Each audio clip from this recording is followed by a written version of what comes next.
നമുക്കിന്ന് ചാള കറി വെച്ചാലോ, വ്യത്യസ്തമായ രീതിയിൽ. അപ്പോൾ എന്തൊക്കെയാണ് വേണ്ടതെന്ന് വെച്ചാൽ, ഒരു 200 ഗ്രാം ചാളയുള്ളൂ കേട്ടോ. ചെറിയ കഷ്ണങ്ങളായിട്ട് നോക്കുക. അപ്പം ഇച്ചിരി ചുവന്നുള്ളി, സവാള പോലത്തെ ഒരു ചുവന്നുള്ളി വരുന്നില്ലേ, അതാട്ടോ. അതൊരു 5 ചുവന്നുള്ളി, ഒരു തക്കാളിയുടെ പകുതി, ഇഞ്ചി വെളുത്തുള്ളി നല്ലോണം ചേർന്ന് കേട്ടോ.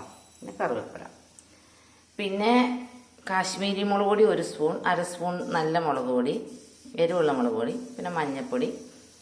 പിന്നെ ഈ ചാള വറക്കുകയോ വെക്കുകയോ ചെയ്യുമ്പോൾ ഇച്ചിരി കുരുമുളക് ചേർക്കണം കേട്ടോ, എന്നാലും അതിൻ്റെ ടേസ്റ്റ് വരുത്തുള്ളൂ. അപ്പോൾ ഞാൻ വെളിച്ചെണ്ണ ഒഴിക്കാൻ പോകും. വെളിച്ചെണ്ണ ഒഴിച്ച് കടുകും ഉലുവയും പൊട്ടിക്കാൻ പോകും.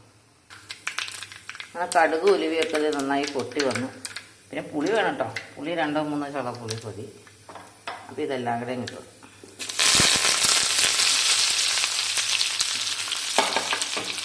ഇനി എല്ലാം വെളിച്ചെണ്ണ കിടന്ന് നന്നായിട്ട് മൂത്ത് വരച്ചേട്ടോ.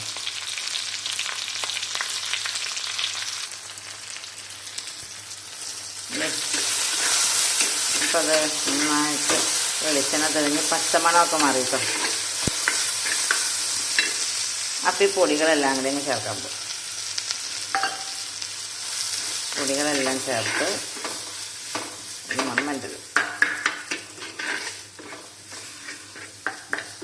ഒരു മൂത്ത മണം വരില്ലേ, എന്നിട്ട് നമുക്കൊന്ന് ചുമയ്ക്കണം.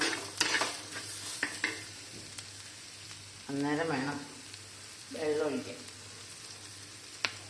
മണം വന്നു, വെള്ളം ഒഴിക്കാൻ.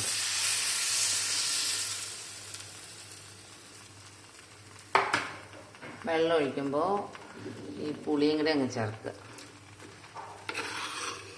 നന്നായിട്ട് തിളച്ച് വരുന്ന വേണം നമുക്ക് മീൻ ചേർക്കാൻ. പിന്നെ ഉപ്പുണ്ടോ എന്ന് നോക്കണം കേട്ടോ. ഉപ്പ് ഞാൻ ചേർത്തതാണ്, കുറച്ചും കൂടി ഉപ്പുണ്ടോ എന്ന് നോക്കണം. തിളക്കട്ടെ കേട്ടോ. അങ്ങനെ ഉപ്പൊക്കെ ചേർത്ത് നന്നായിട്ട് തിളച്ച് വന്നു കേട്ടോ. അപ്പോൾ ഞാൻ ചാള ചേർക്കാൻ പോകും.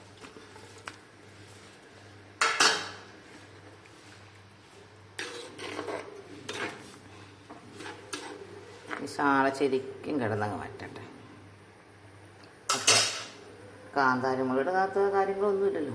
അപ്പോൾ അതാ കുറച്ച് കാന്താരി ഇങ്ങനെ അങ്ങ് ചേർക്കാൻ പോകും, പച്ചയ്ക്ക്.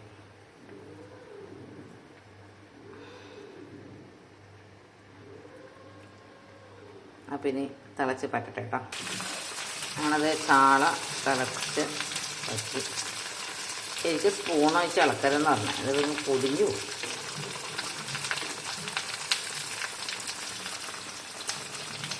അപ്പോൾ ഇത് മൂടി വയ്ക്കരുത്, തുറന്ന് വയ്ക്കുക. ആറിക്കഴിഞ്ഞ ശേഷം മാത്രം മൂടി വയ്ക്കുക. അപ്പോൾ ഓക്കേ.